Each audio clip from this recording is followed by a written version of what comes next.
पवित्र श्रीमद् भागवत गीता, पवित्र चारों वेद, पवित्र कुरान शरीफ, पवित्र बाइबल, पवित्र गुरु ग्रंथ साहिब, पवित्र कबीर साहिब की वाणी में छुपे हुए गूढ़ रहस्य अर्थात तत्व को जानने के लिए कृपया अवश्य सुनिए जगत गुरु तत्वदर्शी संत रामपाल जी महाराज के मंगल प्रवचन। इंद्र कुबेर। अब तो हम यहाँ अगर किसी के पास 20-30 लाख 20-30 करोड़ रुपए हो जाएं, वो बहुत प्रभावशाली मानता अपने आप को। कहते कुछ भी ना भाई, सर्वसमय की लंका होती रावण से रणधीरम, एक पलक में राज विराजी जम के गंभीरम। सर्वसमय की लंका होती, रावण जैसे योद्धा भी थे, रावण जैसा योद्धा रामचंद्र के बाद रावण का नंबर आता है धनुषधारी योद्धा में। ऐसे योद्धा 18 सोने की लंका, एक पलक में राज विराजी जम के पड़े जजीरम।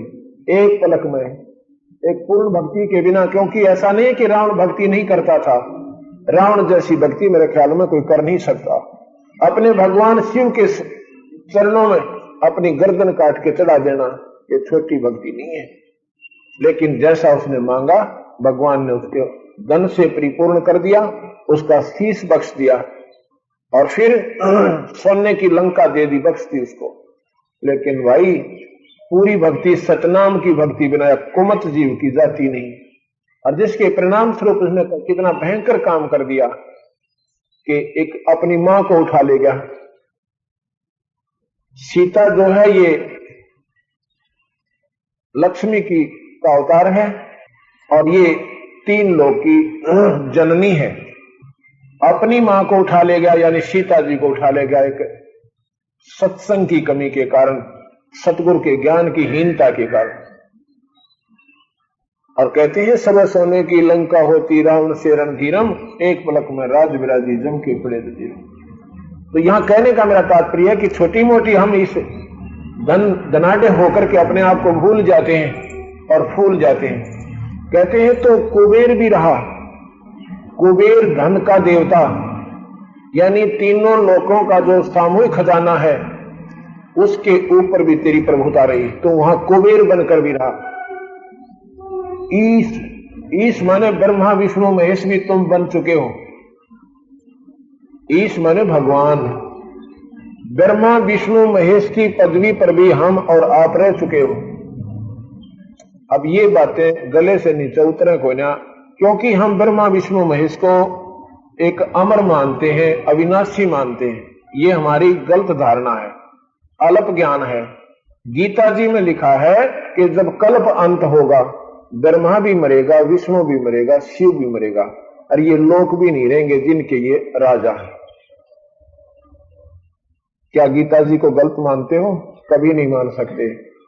गीता जैसा ज्ञान श्रेष्ठ नहीं, और उसका विचार नहीं बन पाया आप लोगों से। अर्थात ये तीनों भी नासवान हैं, ये पोस्ट हैं, ये पद हैं, और उन परमात्माओं को, उन श्रेष्ठ आत्माओं को इन पर नियुक्त किया जाता है जो इसके योग्य हो जाती है। जैसे जिन्होंने आईएएस कैडर की जो अपनी वो ट्रेनिंग कर ली, डिग्री की है, तो उसको डीएम बनाया जाता है, डिस्ट्रिक्ट मजिस्ट्रेट, या उसको डिप्टी कमिश्नर, अन्य सेक्रेटरी आदि, क्योंकि वो आईएएस है। इसी प्रकार जो परमात्मा है उस श्रेष्ठ आत्माओं को ये काल निरंजन अपने घर का जन्म देता है, अपने बच्चों के रूप में पैदा करता है, क्योंकि फिर उनका लगाव अपने पिता में विशेष बन जाता है, और फिर उनको इन तीनों पोस्टों पर न्यारे न्यारे नियुक्त कर देता है अपना सहयोगी रूप में। वैसे ये खुद भी ब्रह्मा विष्णु महेश है, क्योंकि ये तीनों पावर रखता है। कोई प्रधानमंत्री अपने 3 विभाग अपने पास रख सकता है, या सारे के सारे विभाग भी अपने पास रख सकता है, उसको कोई चैलेंज नहीं है। अपने सहयोग के लिए ये मंत्रियां बना देता है कि मेरे हुक्म से ये काम करेंगे, तो उनको अपनी शक्ति दे देता है। ऐसे ये काल निरंजन, ये ब्रह्म अपने 3 पुत्रों को अपनी 3 ड्यूटी दे देता है। ये स्वयं भी तीनों कर सकता है, ये पालन भी कर सकता है, ये शरीर पैदा भी कर सकता है, मार भी सकता है। ये काल निरंजन, ये ब्रह्म जिसको 21 ब्रह्मांड का मालिक और भगवान माना गया है। तो ये तीनों भी मरते हैं, समाप्त हो जाते हैं। लेकिन आयु बहुत ज्यादा है। आयु का कैसे वर्णन बताऊं आपको। जैसे ब्रह्मा की ये जो है ना, देवताओं का एक वर्ष जो है उसको दिव्य वर्ष बोलते हैं। दिव्य वर्ष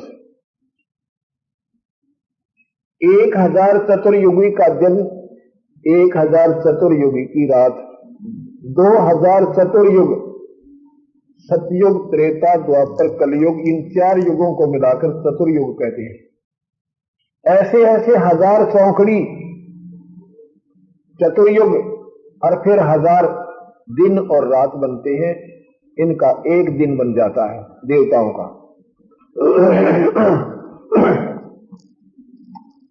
2000 को एक दिन बन गया, 2000 को 30 से गुना कर दो, कितना हो गया? 60,000 चतुर्युग का एक महीना बन गया। इनको 12 से गुना कर दो, 7,20,000 चतुर्युग का एक वर्ष बन गया, दिव्य वर्ष।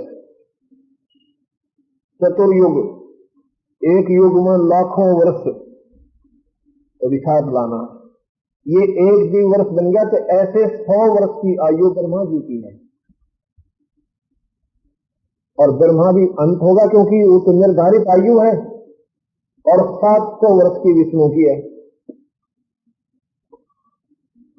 700, इससे 7 गुना, और फिर विष्णु से 7 गुना शिव जी की है। अब हिसाब ला लो। अब 700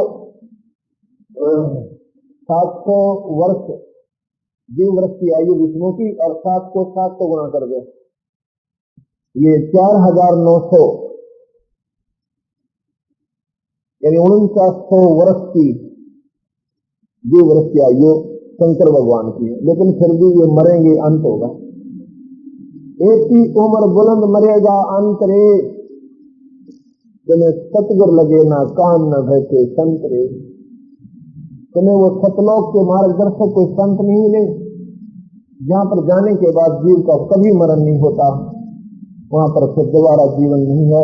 एक बार मनुष्य आपका शरीर बनेगा, आपका वहां परिवार होगा, लेकिन मृत्यु नहीं होगी। हम क्यों ना ऐसे स्थान पर जाएं, यहाँ पर आज अपने बच्चों के साथ बहुत प्यार से रह रहे हो, जैसे गुजरात में अपने बहन भाई रहा करते थे, और सेकंडों के बाद कुछ भी नहीं रहा इसे गंदे लोक में। और यहाँ पर कोठी पर कोठी बनाकर ये नादान आत्मा दूसरों को मरते हुए देखते हैं, अपना डर कभी नहीं बनता। आपको आप सोचते हो हम नहीं मरेंगे, उन्हें क्या सोच रखा था कि 1 मिनट के बाद हमारा सर्वनाश हो जाएगा। इसी गंदे लोक में हम रह रहे हैं, और फिर भी डर हमारे हृदय में कभी नहीं बनता, क्योंकि हम सत्संग नहीं सुनते। हम कभी संतों की शरण में नहीं आते, और आते हैं तो उन संतों की शरण में आते हैं जो आपको इसी प्रक्रिया का दोबारा एक और पेंट कर जाते हैं, जो हमें नहीं चाहिए था। कैसे?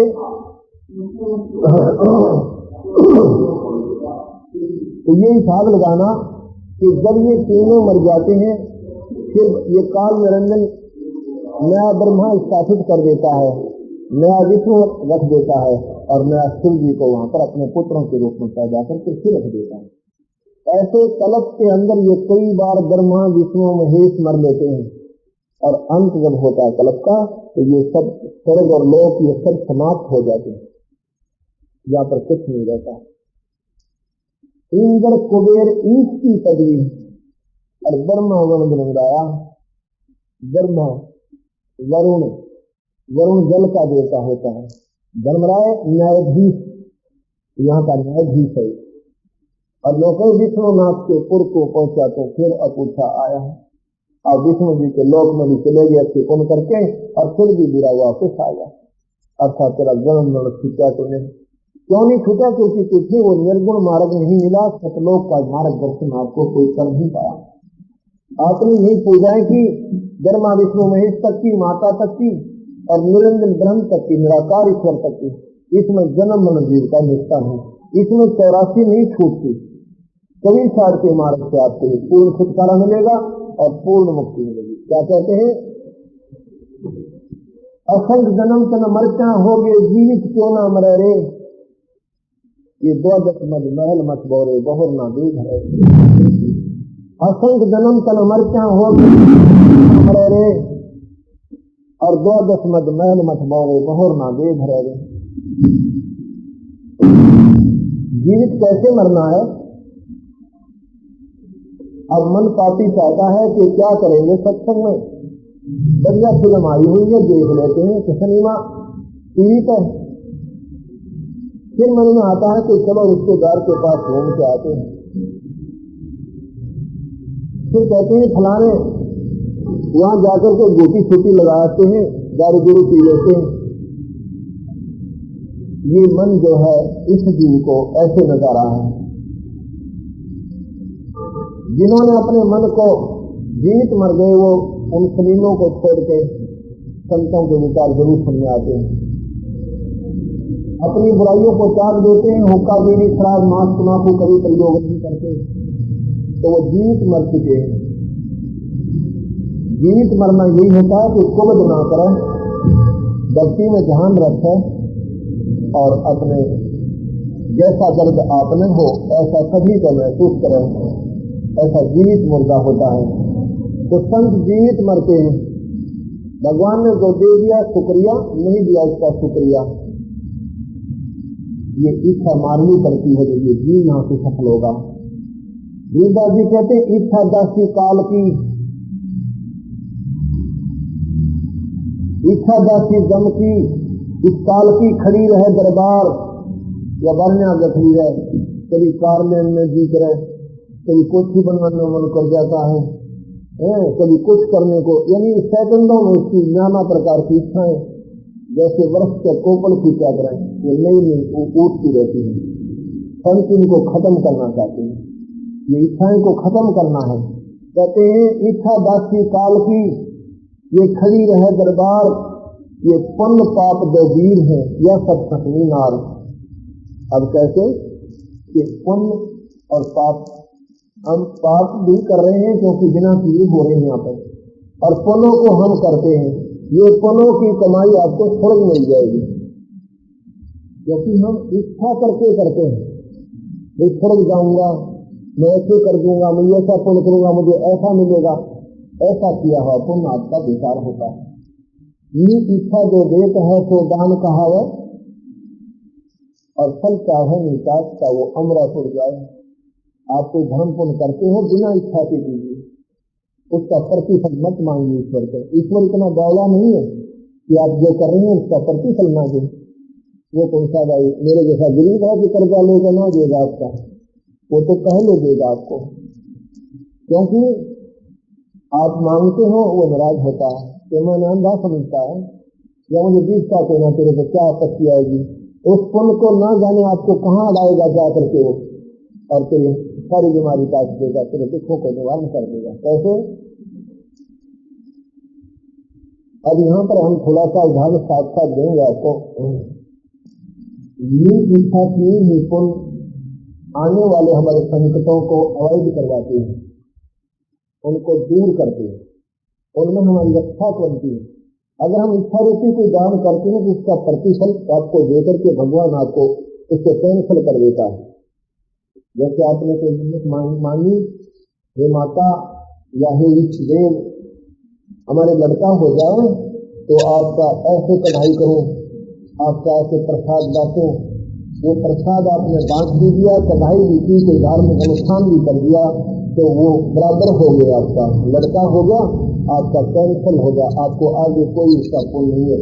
अगर आप निष्ठा करते रहो, जब आपने मांगा मालिक से कि मैं ऐसा पुण्य करूंगी या करूंगा और मुझे बच्चा होगा और वो होगा, तो क्यों ना वैसे ही करते रहे ताकि बच्चा भी हो आगे और भी सुख देता रहे।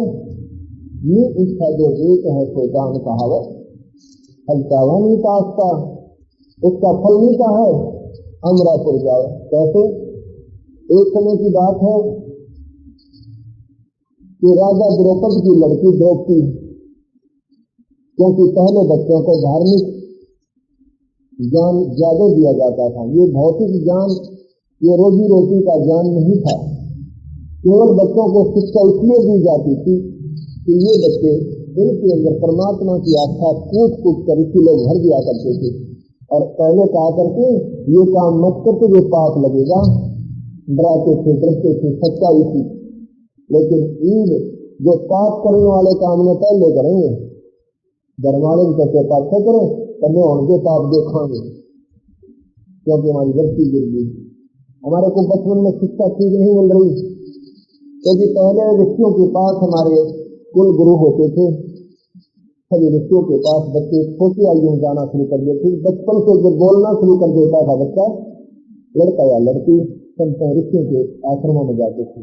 उनको गुरुकुल कहते थे, यानी गुरुकुल के गुरु होते थे वो, और वो बच्चों को शिक्षा दिया करते थे और उनको अक्षर ज्ञान भी कराते थे, बल्कि मार्ग भी उनको यानी प्रफुल्लित कराते थे। ऐसे ही हुआ द्रौपदी को भगवान की कृपा से द्रौपदी ने नाम भी ले रखा था और परमात्मा ने आस्था पूरी की।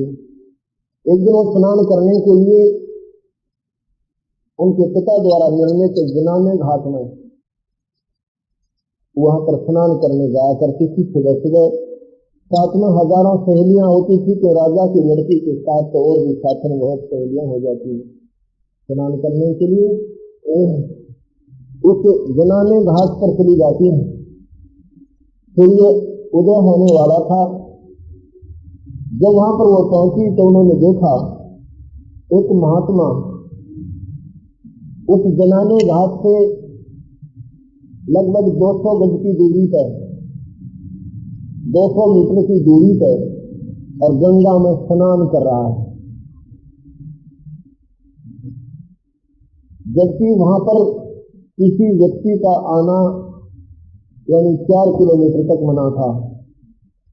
अब इस 4 किलोमीटर तक यानी 1.5 मील तक कोई भी व्यक्ति मनुष्य इस क्षेत्र में नहीं जाएगा। यहाँ लेडीज घाट है, यानी नहाने का स्थान है वहां पर।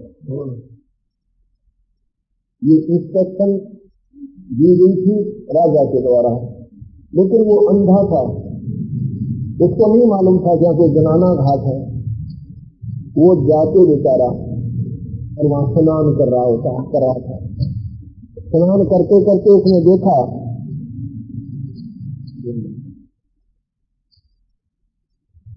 जब वो स्नान कर रहा था उसने नहीं जान था कि मैं ऐसे स्थान पर आया हूं जहां पर आना मना था। लेकिन जब उस लड़की ने देखा कि वो स्नान कर रहा है, और भक्तात्मा होती है ना जिनके अंदर हर जन्म भगवान के प्रति श्रद्धा होती है, वो संतान देख के प्रसन्न होया करें, संतों को देखकर बड़े खुश होते हैं। तो द्रौपदी ने जब सुबह सुबह बड़े मुहूर्त में संत के दर्शन हुए, बड़ी प्रसन्न हुई। कभी साधु कहते हैं साधु दर्शन राम का मुख पर बसे सुहाग, भाई दर्शन ही को होते हैं जिनके पूर्णवाद। संतों के दर्शन उन्हीं पुण्यात्माओं को नसीब होते हैं जिनके बहुत अच्छे पुण्य कर्म प्रभावी होते हैं। नहीं तो संत के दर्शन जीव को विशेषकर कलियुग में कभी नहीं।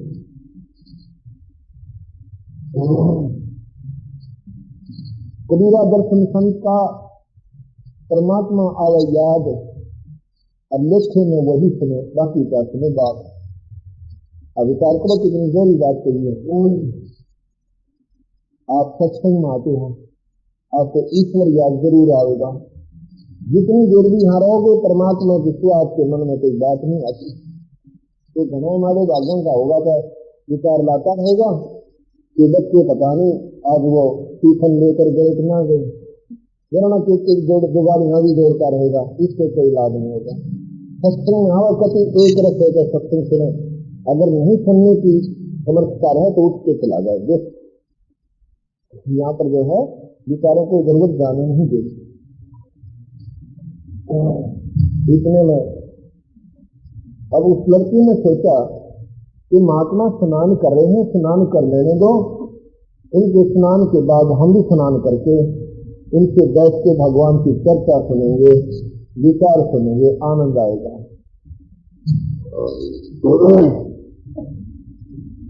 तो वो लड़की स्नान करने लगी। कौन? द्रौपदी। वो लड़की भी नहा ली, और सारी सहेली भी नहाली, स्नान कर लिया और उनको घंटा लग गया लगभग। एक घंटे के बाद फिर देखती है कि महात्मा पहले थोड़े पानी में था और गहरे पानी में पहुंच गया गर्दन तक और ऐसे हाथ मार रहा, वो नहा नहीं रहा। लड़की ने अपना ध्यान पूर्वक देखा, इसमें क्या देखा कि महात्मा स्नान नहीं कर रहा। फिर क्या देखती है कि ये तो नीली वस्त्र है, इसके पास कपड़ा नहीं है और पत्नी पर कोई भी कपड़ा नहीं रखा है, कोई क्लॉथ नहीं है। और जो उसने एक पर्दे पर अपनी कोपी में बांध रखी थी, एक छोटा सा कपड़ा होता है जो कोपी के रूप में लंगोट टाइप में बांधते ही महात्मा जन, और वो भी दुर्भाग्यवश वो टूट करके और पानी में बह जाता है। अब लड़की ने कैसे क्या कि ये महात्मा बेचारा शर्म के मारे गहरे पानी में चला गया हमारी आवाज सुनकर, और ये तो अंधा नजर आता है। अब यहाँ कहते हैं जिनके दिल में गया है साध कहाँ उसको, इस लड़की के दिल में गया थी। इसमें कहती ये महात्मा प्रथम तो ऐसे स्थान पर आया हुआ जहां में नहीं आना चाहिए था, और किसी सैनिक ने देख लिया तो इसको सजा भी देंगे और इसकी पिटाई भी बनेगी। और फिर ये बेचारा सारा दिन यहाँ रहेगा, रात्रि के समय निकलेगा, ये पानी में गलेगा। रात्रि के समय निकल भी गया तो ये बेहया होकर वस्त्र कहाँ से लाएगा। ऐसे सौ विचार लगाकर लड़की ने अपनी थारीमा पर एक जट लगभग 9 इंच चौड़ा कपड़ा फाड़कर और पानी में बहा दिया। जब पानी में बहता हुआ कपड़ा महात्मा के हाथ ही लगा क्योंकि उसको दिखाई नहीं दे रहा था, उस हाथ से खिसक गया, लहरों के पास से निकल गया, लहरों की दबाव में। लड़की ने दूसरा सिर फाड़ा, वो फाड़ कर सिर डाल दिया, तीसरा सिर फाड़ा, ऐसा 7-8 ये 2 जट हैं, ऐसी ये 3-4 होगी। और 8 में तो आधे से ज्यादा साड़ी लड़की ने फाड़ कर डाल दी। अब उसने सोचा कि ये भी हाथ नहीं लगी, अपने मन में विचार कर दिया कि मेरे पिता के कुल है, बाप के समान महात्मा है, अगर ये बेचारे का काम नहीं बना तो मेरा कोई जीवन नहीं है। लड़की ने थोड़ा एक और साड़ी ऐसे 9 इंच का कपड़ा, एक लंबी लकड़ी लेकर, बहुत लंबी थी, इसको अगले हिस्से पर इसको लपेटा दिया, इसको थोड़ा सा टांग लिया, उलझा लिया और महात्मा के आगे कर दिया। वो ऐसे हाथ मार रहा था, उसके हाथ लगे, एकदम पकड़ लिया, पकड़ के और फिक्र किया, भगवान धन है तेरी माया, परमात्मा ये अपनी बनाई कैसे उनके ऊपर भेज दिया आपने, कैसे आपकी महिमा आप ही का। इतना करते करते जब उसने अपने हाथों से देखा तो ये तो नहीं कपड़ा, ये तो किसी लड़की का सिर है, ये आम कपड़ा नहीं। और द्रौपदी बोली नहीं कि जब महात्मा लड़की की आवाज सुनकर यहाँ फरमा जाए, शर्म महसूस करें, तो क्या बोले महात्मा जी को देखी, आज तो मेरा कर्जा रास्ता, मेरी इज्जत रास्ते, भगवान तुझे ज्यादा दे और तेरी इज्जत रास्ते। सब बोले सब सदा जो पावे सो कर दे, सब सदाई को आशीर्वाद दे दिया करते हैं, प्रयोग पर खुलित हो जाता है। धारी मेरे संत की और मोह के लटे ना अंत, भला बुरा बातें नहीं गई हमारा दम। शायद वचन पलटा नहीं तो पलट जाए ब्रह्मांड, ये संत ने कह दिया एक नहीं हो सकती तो ब्रह्मांड की उथल पुथल हो जाती। ये साधु प्रेत होते ही परमात्मा। अगर कोई संत हो ग्राम्य बाजियों का भगवान प्रसन्न नहीं होता, संत बहुत मुश्किल से मिलेंगे। जैसे कल बताया था कि गोरख के ज्ञानी धने ये प्रवचन करता है, वक्ता महापुरुष बिना गलती के पाएंगे। और सुखदेव गति विहान और शिक्षा की व्यवहारिया ये संत देवत है। शिक्षा जैसी पतिव्रता पत्नियों की कमी नहीं है, लेकिन संतों के घर बहुत देर है। यानी साधु बहुत मुश्किल से मिलेंगे। साधु की परिभाषा से आप परिचित हो जाओगे। संत में और भगवान में अंतर नहीं होता। पर्वत पर्वत में फिरा कारण अपने राम जैसे संत मिले इन सारे सरकार। तो क्या होता है, लड़की अपने घर आ जाती है, उसको याद भी नहीं कि तूने कोई दान किया था। आपने सुना होगा कि दुर्योधन और दुशासन जब पांडव हार जाते हैं जुए में और द्रौपदी को दांव पर लगा देते हैं, उसमें भी हार जाते हैं, द्रौपदी को भी हरा देते हैं और वो दुशासन के काबू में आ जाती है। तो अपनी मनमर्जी करते हैं इस लड़की के साथ। वो क्या कहते हैं कि एक दिन इसने हमारे ताना लगाया था। दुर्योधन कहता है कि मैं जब युधिष्ठिर के महल में गया था तो उसमें शीशा लगा हुआ था, मुझे दिखाई नहीं दिया, मेरी इसमें टक्कर लगी थी। द्रौपदी ने क्या कहा था, अंधों के अंधे होते हैं, क्योंकि धृतराष्ट्र अंधे थे, दुर्योधन के पिताजी अंधे थे। अब द्रौपदी ने कहा था प्यार में अपना देवर समझकर, जैसे देवर के साथ मजाक कर ही दिया करती है भाभियां, लेकिन पुण्य आत्मा तो मजाक सहन कर लेती है, दुष्ट आत्मा उसका मलाल बना लेती है। दुर्योधन के मन में यूं आ गया कि मेरा पिता अंधा है। द्वारा विदुर के मुख पर लगा थपेड़ा, तू तो है इन पांडवों का चेहरा, यानी इनका चमचा हिलने की ओर वो लगा।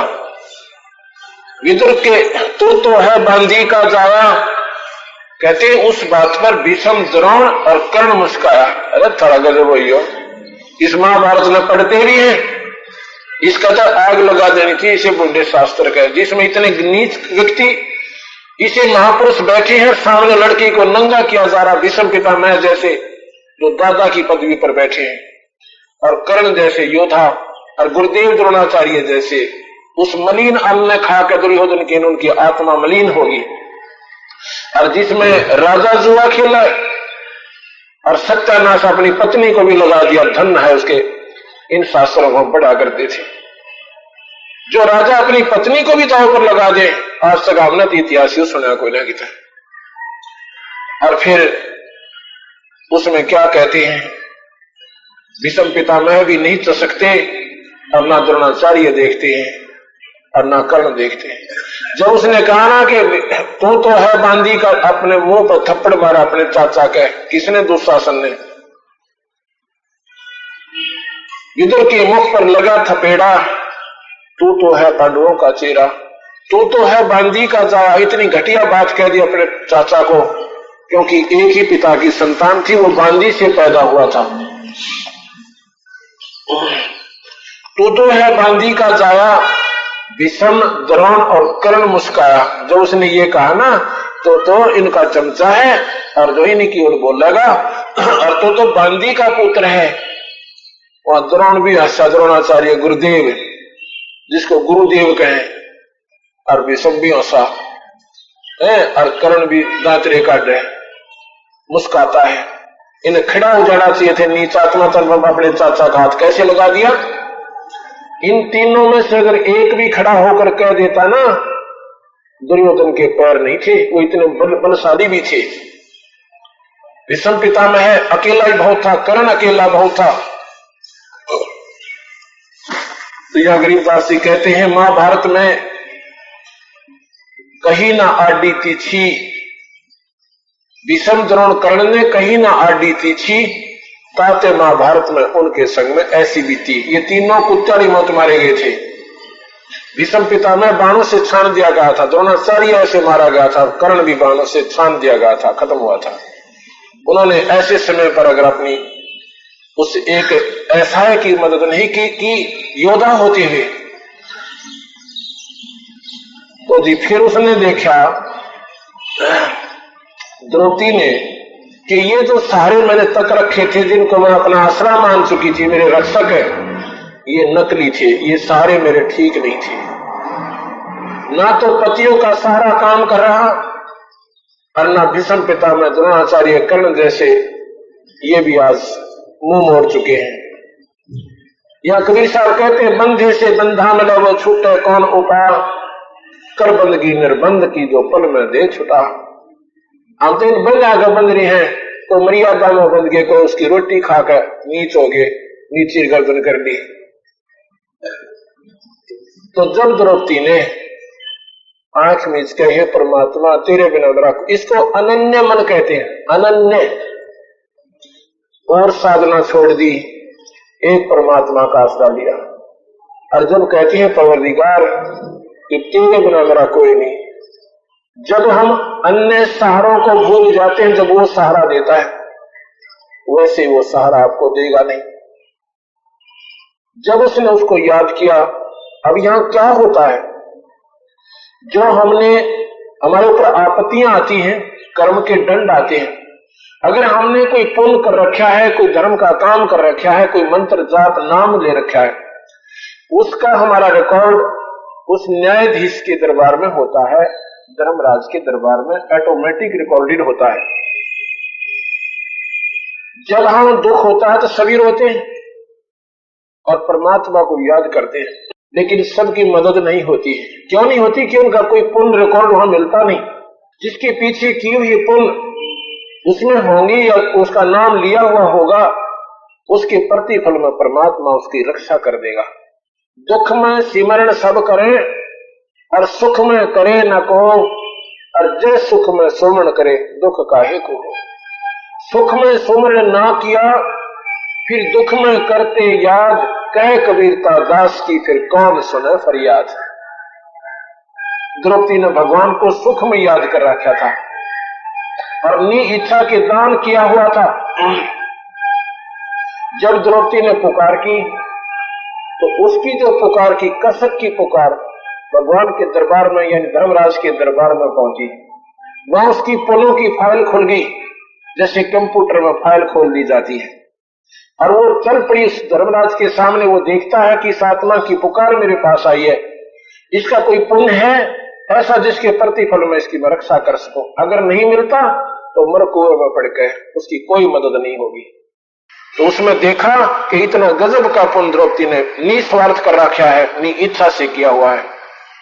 एक महापुरुष को राजा की लड़की अपनी साड़ी पाड़ कर डाल दे, बच्चे की उंगली का चोट लग जाना, अपना कपड़ा ना पाड़े, हम कोई वस्त्र और ढूंढा अगर कितना मिल जाता है।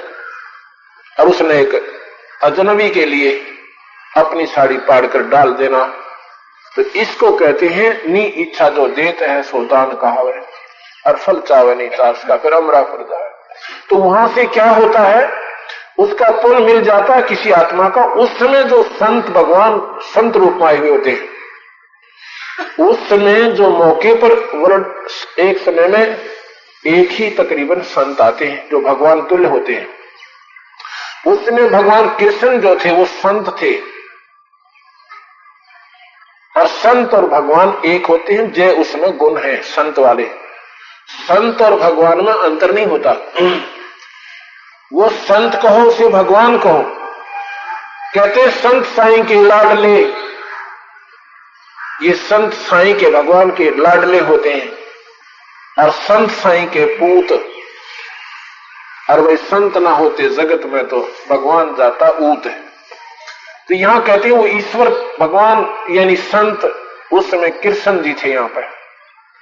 और कृष्ण की और द्रौपदी की कोई जान पहचान नहीं थी विशेष, सिर्फ इतना था कि कृष्ण की बहन और अर्जुन का ब्याह राखी थी सुभद्रा, और वो दोनों दराड़ी जेठानी लालो चाहे वह दोनों एक ही थी समझो, इसलिए वो उनको बहन मानता था, अपनी द्रौपदी को भी कृष्ण जी। तो उसने जब हम रोते हैं ना तो का आग्रह हे भगवान, कोई दुख आता है तो भगवान तो एक ही है अपना, लेकिन उस परमात्मा ने उस समय कोई नुमाइंदा यहां पर भेज रखा होता है।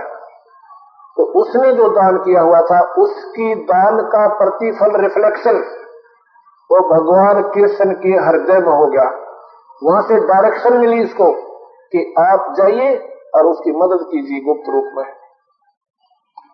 उसने भगवान कृष्ण रुक्मिणी के साथ अपनी छत पर बैठकर और शतरंज खेल रहा था। ऐसे पासे डालता है, पासे डालकर बोलने होते हैं कच्चे 11 पक्के 12 जैसे भी। ऐसे नहीं बोल पाया, ऊपर से वह कसक हृदय में आई और कहा अनंत, ऐसे हाथ करके कहा अनंत। रुक्मिणी ने हाथ पकड़ा, हंसने लगी कि हार गए ना, अब ये क्या बोल रहे हो, ये तो कोई शतरंज की भाषा नहीं है, ये तो कोई आपने ये क्या कहा अनंत। तो कृष्ण जी कहने लगे बताता हूं कि दुशासन नीच ने मेरी प्यारी आत्मा, मेरी भक्त आत्मा को पकड़ रखा है, उसको नग्न कर रहा है, उसकी रक्षा करनी है, इसलिए अनंत का उसके तीर बढ़ेंगे। रुक्मिणी कर पकड़ा, मुस्काई, हाथ पकड़कर हंसने लगी। अनंत कहा मोह को समझाई। ये अनंत कहा, इसके लिए मुझे विस्तार पूर्वक बताइए। भगवान कह रहे दुशासन ने द्रौपदी पकड़ी और मेरी भक्ति सकल में सिखरी। जब हमारी भक्ति पिछोड़ी हुई तो हमारा नाम ना ले कोई। भगवान ने बोले जो हमारे भक्तों के ऊपर आंच आने लगी तो भगवान का नाम मिट जाएगा, हमें कोई याद नहीं करेगा। रुक्मिणी को भलो का भलोता है, यानी वो पर खेलने लग जाता है। इस तन से तो पासे डालन लग गया, तंदे ही से पासा डारी और पहुंचे सूक्ष्म रूप मुरारी। खेचत खेचत खेच कसीसा, सिर पर बैठे है जगदीशा। जो सुता के तीर बढ़ाए और शंख असंख्यों पार नहीं पाए। भगवान सूक्ष्म रूप में वहां पर पहुंच जाते हैं और इस स्थूल शरीर से वहां खेल रहे हैं रुक्मिणी के साथ में। दुशासन खींच खींच के थक जाता है, अंत में थक के गिर जाता है। इतना बलशाली योद्धा। दुशासन के अंदर 10,000 हाथियों की ताकत बताते हैं और इतना बलशाली, और एक कमल की फूल के तुल्य द्रौपदी उसको नहीं वो मात कर सका, उसको नग्न नहीं कर पाया। क्यों नहीं कर पाया कि वो परमात्मा पे आश्रित थी और वो राक्षस अपनी शक्ति पर आश्रित था। जिन्होंने ईश्वर का आश्रय लिया है और जिन्होंने निस्वार्थ जो पुण्य दान किए हैं, अब देखो वहां उसने निस्वार्थ भाव से दान कर दिया था, प्रतिफल नहीं मांगा द्रौपदी ने। अब परमात्मा ने देखना कि इस पुण्य को कौन से कर्म के आगे अड़ाऊंगा जिससे इसकी जान बच जावे, इसकी इज्जत बचे।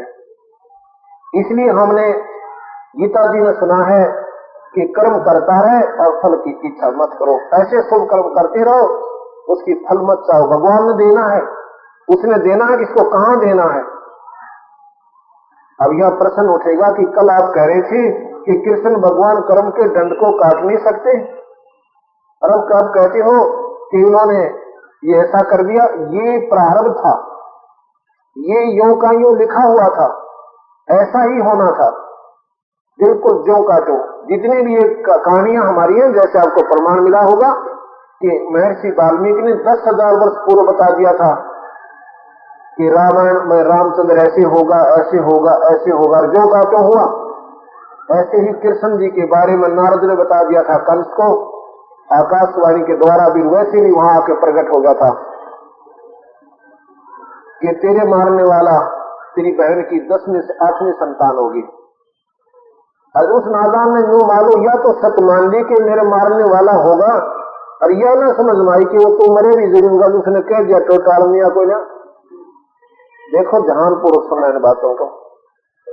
जब उसको अब विचार करो इस काल के खेल का, मैं कहां आपको बताना चाहता हूं। अपनी बहन की शादी की कंस ने बड़े लाड के साथ अपनी बहन को विदा कर रहा है, बड़े प्यार के साथ जा कर, लेकिन उस काल का चरकड़ी उठी। उसने आकाशवाणी कर दी कि तेरे मारने वाला तेरी बहन की 8वीं संतान होगा। किराट लाग रही थी वह इसके, आप पर कुकर्म करवावे, आप पर राक्षस बनावे।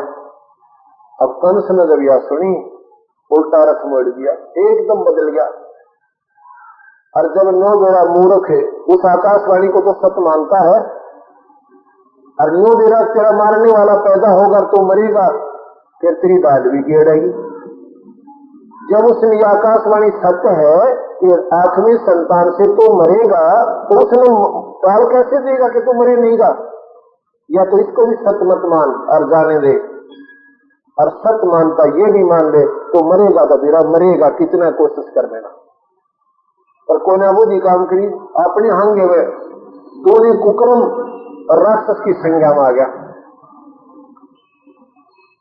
तो कहने का हमारा भाव ये है कि पहले सारा कुछ ऐसे ही होना होता है, ये फिल्म बनी हुई होती है।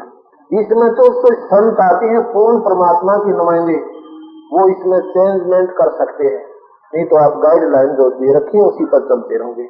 इसलिए संतों के पास जाना आपका अति आवश्यक होता है। कबीर साहब कहते हैं मेले ठेले जाइए, इन तीर्थ यात्रा पर चक्कर काटते रहियो, पूजा के लिए नहीं, जब तक कोई संत ना मिले। क्योंकि हो सकता है पत्थर पानी पूजते कोई साधु संत मिल जाए। मेले ठेले जाइए, मेले बड़ा मिलाप, ये पत्थर पानी पूजता कोई साधु संत मिल जाए। और जो संत मिल जाए फिर मत जाना उन तीर्थों पे, फिर मत जाना किसी मंदिर में। भगवान होगा, संत होगा तो तुझे घर बैठे वो लाभ देगा जो आपको मंदिर में भी नहीं मिला, आपको तीर्थों पर भी नहीं मिला, आपको कहीं पर भी नहीं मिला, तो आपका पूरा काम समझो बन गया। तो ऐसे हमने इन मार्गों को अपनाना पड़ेगा और इस मार्ग पर चलना पड़ेगा। आगे चलते हैं कि दीवित क्यों ना मरे रे, और 12 मत मैल मठ बोरे बोर ना दे हरे ने। हमने 10वां द्वार सुना था, 10वां बस, इससे आगे आपने नहीं सुन रहा था। उस 10वें द्वार से ऊपर 2 द्वार और हैं। 10वां द्वार है ब्रह्म लोक में जाता है, जिसको ब्रह्मरंध्र कहते हैं। उस ब्रह्म लोक से आगे 11वां वो है जो निरंजन के लोक को पार करके और पारब्रह्म के लोक में पहुंचता है। फिर 12वां जो द्वार है वो परब्रह्म के लोक को पार करके सतलोक में पहुंच जाता है। वो 10 यानी 12, ये 12वां हमारा जो है दर है, वो 12वें द्वार से को पार करके हम सतलोक पहुंचेंगे।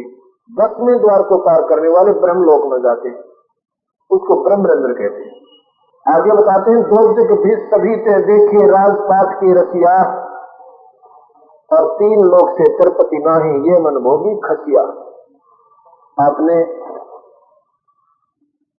दो दिक कहते हैं नरक को और 22 कहते हैं स्वर्ग को। ये उर्दू यानी फारसी भाषा का शब्द है। दो दिक भी सभी ते देखे राजपाट की रसिया, आपने पुण्य किए स्वर्ग पहुंच गए, भीष्म में गए, आप आपे बन गए, उनके लिए नरक गए, और फिर तपस्या भी करके राजा बन गए, फिर 84 लाख दुनियों में चले गए।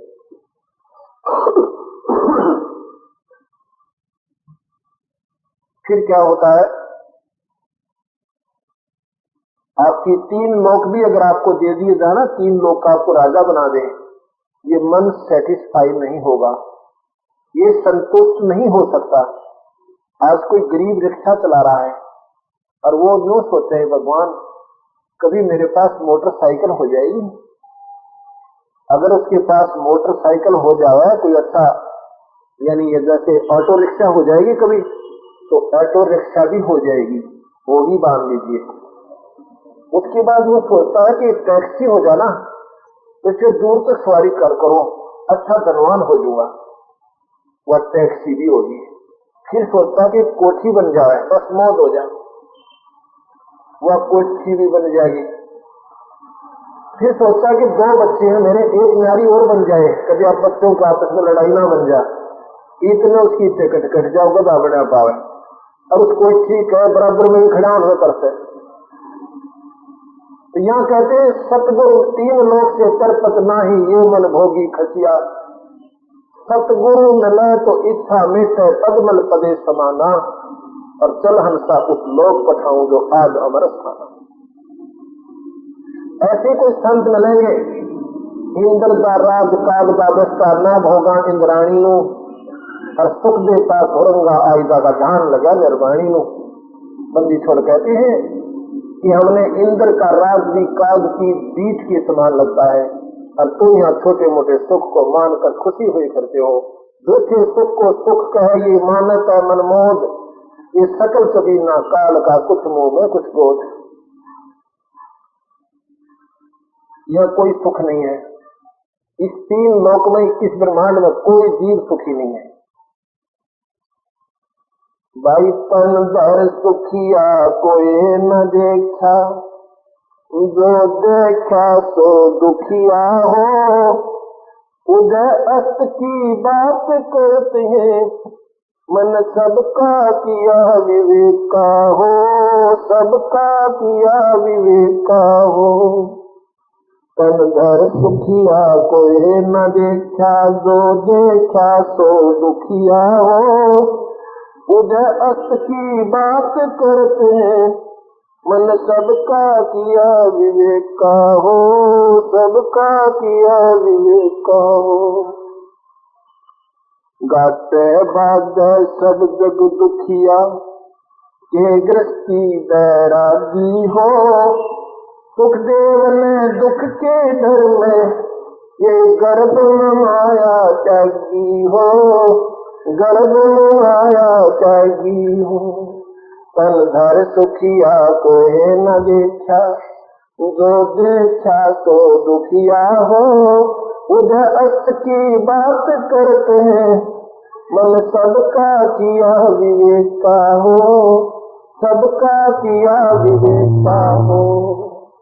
भाई जंगम दुखिया जोगी दुखिया, तपसी को दुख दूना हो। जंगम दुखिया जोगी दुखिया, ये तपसी को दुख दूना हो। आशा तृष्णा सबको व्यापे, कोई मैल न सोना हो, कोई मैल न सोना हो। तन धर सुखिया कोई न देखा, जो देखा तो दुखिया हो। उधर अष्ट की बात करते हैं, मन सबका किया विवेका हो, सबका किया विवेका हो। भाई साच कहो तो जग ना माने, या झूठ कही ना जाई हो। ये ब्रह्मा विष्णु शिव जी दुखिया, जिन ये राह चलाई हो, जिन ये राह चलाई हो। तन धर सुखिया कोई न देखा, जो देखा तो दुखिया हो। उदय अस्त की बात करते हैं, मन सबका किया विवेका हो, सबका किया विवेका हो। भाई सुरपति दुखिया भूपति दुखिया, ये रंक दुखी बपरीती हो। सुरपति दुखिया भूपति दुखिया, रंक दुखी बपरीती हो। कहे कबीर और सब दुखिया, एक संत सुखी मन जीती हो, वो संत सुखी मन जीती हो। तन धर सुखिया कोई न देखा, जो देखा तो दुखिया हो। उधर अस्त की बात करते हैं, मन सबका किया विवेका हो, सबका किया विवेका हो। अब विचार करो, यहाँ पर कोई भी सुखी जीव नहीं है, और कोई कहता है कि मैं बिल्कुल सुखी हूँ, वो मेरे पास आ जावे। यहाँ राष्ट्रपति भी सुखी नहीं है, यहाँ पर प्रधानमंत्री भी बेचारा सुखी नहीं है, क्योंकि हमने सुखी देखा उसको सबसे ज्यादा मानसिक परेशानी अपने राजकाज के बारे में, अपने जनता के दुख में वो ज्यादा दुखी रहता है, क्योंकि उसके बस की बात नहीं। वो पोस्ट ऐसी है, उसने हर एक के भले की सोचना पड़ता है, फिर भी बुरा होता रहता है, वो महा दुखी होता है। इंजेक्शनों से जब कोई आपदाएं आ जाती है ना, ऐसे जैसे गुजरात में आई थी, तो प्रधानमंत्री राष्ट्रपति अंदर बढ़कर होते हैं, क्योंकि वो प्रजा के हितकारी होते हैं, और उनके शासन काल में ऐसी घटना घट जाती है, वो बहुत महसूस करते हैं। इंजेक्शन लगाए जाते हैं उनको कि इनकी मानसिक परेशानी टेंशन खत्म हो जाए, अर्थात वो भी बेचारे सुखी नहीं। ऐसे ही आम जीव तो फिर सुखी हो ही नहीं सकता, इति सिद्धम। तो यहां बताते हैं कोई सुखी भी है ना, यह ना तो सुखदेव ने जब गर्भ में थे उसको ज्ञान हो जाता कि यदि मैं बाहर जाऊंगा तो बाहर जाती मेरे ऊपर माया का प्रभाव बनेगा और माया के वश होकर मैं अंधा हो जाऊंगा, ना जाने किसके जुल्म कर दूंगा। तो उसने अंदर से ही फैसला कर लिया कि मैं बाहर जब जाऊंगा जब ये तीनों भगवान माया रोक देंगे। ऐसा ही किया गया। जब ब्रह्मा विष्णु महेश ने कुछ क्षणों के लिए माया को रोका, सुखदेव मां के पेट में 12 वर्ष के बाद बाहर आया। उसको विवेक बना रहा, भक्ति याद रही, इसलिए उसने इस दुख के डर में गर्भ से माया त्यागी हो। आगे कहते हैं जंगम दुखिया जोगी दुखिया और तप्ती में दुख देना हो। जंगम ये घर छोड़कर चले जाते हैं जो केवड़ा का काम करते हैं, योगी जो घर छोड़कर बाहर चले जाते हैं जो योगी पुरुष कहलाते हैं, वो योगी। वैसे योगी घर में रहते हैं भक्ति करते हैं, वो भी योगी होते हैं। जो घर त्याग कर चले गए बान परस्त हो गए वो भी दुखिया, क्योंकि मच्छर वहां खाते, जंगली जानवरों का डर वहां का है। बारिश आ जाए सारे छुट्टे गड्ढे में जब बूंद आ जाए सर्दियों में अरसरवाई की तरह लू चाल, कभी सर्दी लग जाए उसके लिए झोपड़ी डालेंगे, फिर रजाई भी लाओगे कि पर मांगने का कंबल रोटी मांगने के लिए गाँव में जाएंगे तो चैन कहाँ हुई, वो इसी व्यवस्था बनेगी।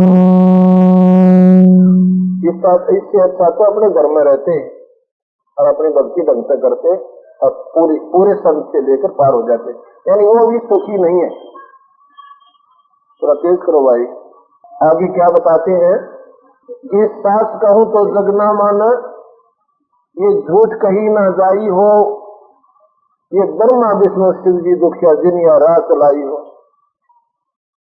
ये ब्रह्मा विष्णु महेश भी महादुखी है बेचारे। आपने भगवान राम ये विष्णु अवतार थे, इनका सारा जीवन कष्ट में रहा, टोटल लाइफ। आप विचार कर, थोड़ा तेज करो। सारा का सारा जीवन इनका कष्ट में रहा। जैसे जैसे मैंने कल बताया था कि शादी हुई छोटी आयु में, शादी होते वनवास हुआ, सीता का हरण हुआ और फिर क्या होता है, युद्ध हुआ 12 वर्ष। युद्ध तो 1 घंटे 2 घंटे का बड़ा खतरनाक होता है। 12 वर्ष जहां पर जिसने युद्ध का सामना करना पड़ा उसको देखना विचार करके। पड़ोस में गाली गलौच भी हो जाए तो रात को नींद आनी बंद हो जाती है, वहां पर जीना दूभर हो जाता है। और उस भगवान ने 12 वर्ष को युद्ध किया, फिर सीता को लाए। आते ही सीता जी को और घर से निकाल दिया। सारा जीवन पति पत्नी नारे नारे रहे, छोटे गर्भ में बच्चा मां के, और वह सीता कहीं राम कहीं। अगर ऐसे कोई सुख मानता है तो आप मानो ठाक से, हम उसको सुख नहीं मानते। जिसके बच्चे उसकी औरत कहीं मरो और पति घर पर ठाठ करे, वो पति ठाठ नहीं कर रहा, उसकी आत्मा उसके अंदर पड़ी हुई है। अगर ऐसे मौज मानते हो तो हम नहीं मानते कि आप इसको मौज मानोगे कि आपकी पत्नी कहीं हो, बच्चे कहीं हो और आप न्यारे हो। महाकष्ट घोर दुख आपके ऊपर है। इससे कहते हैं कि ना भगवान विष्णु यहाँ सुखी रहे, यानी राम भी सुखी नहीं रहे। और कृष्ण जी का सुख नाम की चीज नहीं थी, ये कल भी बताया था। अंत में भगवान कृष्ण जी का सर्वनाश हुआ, परिवार भी मारे गए, 56 करोड़ यादव दुर्वासा के श्राप से अंत हुआ। भगवान को तीर लगा और 100 उनकी 8 रानियां थी, 8 ने आत्महत्या की भगवान के मर जाने पर। ये आपके पास ये सुख सागर उपलब्ध है, पढ़ लीजिए। ये क्यों दुखी है? क्योंकि ये काल नचारा है, इनको काल नचारा है बस। और ये काल के वश होकर बेचारे। अब भगवान शिव एक पुण्य आत्मा है, उच्च आत्मा है, परमात्मा है, दयालु भगवान है, बहुत दयालु है, लेकिन उनकी ड्यूटी ऐसी दे दी काल में कि 1,00,000 रोज इसमें संहार करने पड़ेंगे। अब बताओ ये क्या करे, ये अपनी ड्यूटी के वश है। अब जनरल जो है, जनरल या चीफ जो है मिलिट्री का मुखिया कितना नेक आत्मा हो, जब आदेश होंगे ना कि फायर, उसने आदेश देना पड़ेगा फायर, तो दुनिया मर जाओ, जो उसकी ड्यूटी है बेचारे की। वो नीच आत्मा नहीं है, लेकिन अपने कर्मवश उसने ये करना पड़ रहा है। ऐसे ही ये तीनों देवता बहुत उच्च आत्मा, परमात्मा है, इनमें दया बहुत है तीनों में। ये इस 3 लोक में सबसे उत्तम श्रेणी की आत्मा है, इसलिए इनको परमात्मा कहते हैं। लेकिन इनके कर्तव्य के आधार पर इन्होंने अपने कालवश होकर ये क्रिया करनी पड़ रही है, अपनी ड्यूटी निभानी पड़ रही है, जिसके परिणाम स्वरूप ये भी महादुखी है, क्योंकि ये काल भगवान इन सबको नचा रहा है। आगे बताते हैं कि सुरपति दुखिया, भूपति दुखिया, रंग दुखी बकरीती हो, कह कबीर और सब दुखिया, एक संत सुखी मन जीती हो। मन किसने जीता? सतगुरु मिला तो इच्छा मेटे, पदमल पदे समाना, अब चन हंसा उस लोक पठाऊं जो आज अमर स्थाना। जिनकी यहां स्वर्ग से भी मन हट गया और ब्रह्मा विष्णु महेश की साधना का भी पता लग गया कि इससे पूर्ण मुक्ति हमारी नहीं हो सकती, स्वर्ग नरक 84 ये इनका हार्ड एंड फास्ट रूल है, तो उन्होंने मन जीत लिया, उनकी इच्छा मिट गई। यहां से इंद्र का राज काग दाविष्टा। एक समय की बात है, जैसा कि मैंने आपको सुना था, ये कल बताया था कि भगवान मार्कंडेय ऋषि ने इंद्र से कहा था कि तू इस इंद्र के राज में त्याग दे और अपना पीछा छुटवा ले, नहीं तो इंद्र का राज पाकर के तू गधा बनेगा। लेकिन इस राज के चस्के तक तो जीव जल्दी से वापस नहीं हो सकता। इंद्र का राज काग दाविष्टा क्यों मान्या?